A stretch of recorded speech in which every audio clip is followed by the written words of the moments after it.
సమస్త భూమండలానికి నాభి స్థానమే కాంచీపురం.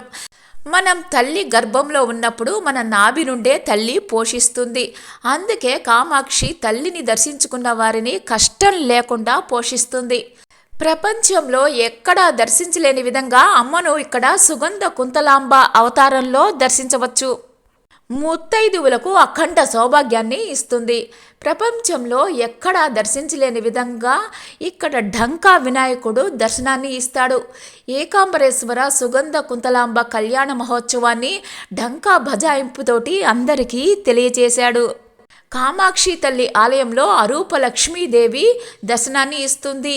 కామాక్షి తల్లిని అర్చించిన తరువాత పూజారి మనకి ఇచ్చిన కుంకుమ ప్రసాదాన్ని అరూపలక్ష్మి తల్లికి ఇచ్చి దాన్నే ప్రసాదంగా తీసుకుంటే భర్తను నిందించిన దోషం పోతుంది.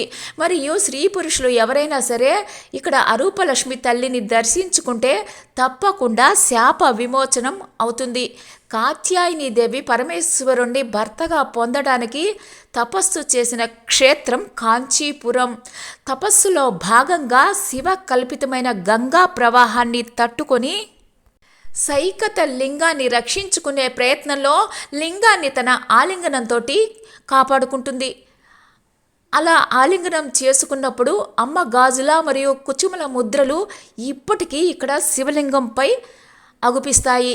కామాక్షిదేవి ప్రధాన ఆలయానికి పక్కనే ఉన్న ఉత్సవ కామాక్షి తల్లికి ఎదురుగా గోడలో తుండిర మహారాజు శివుడి నంది ఎలాగో అమ్మకి అలా ఎదురుగా ఉంటాడు.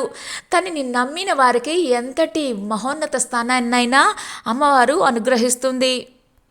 అమ్మ ధ్యానంలో శోకాపహంత్రి సతాం అనే దివ్యవాక్కు. ఎవరైతే సతతం మనసహ శుద్ధితోటి అమ్మను ధ్యానించే సత్పురుషులు ఉంటారో అలాంటి వారి దుఃఖాన్ని పోగొట్టడానికి తల్లి ఎప్పుడూ సిద్ధంగా ఉంటుంది. తన యొక్క కరుణను కురిపించి ఆదుకుంటుంది. భుజం తట్టి నేనున్నాను అని ధైర్యం చెబుతుంది.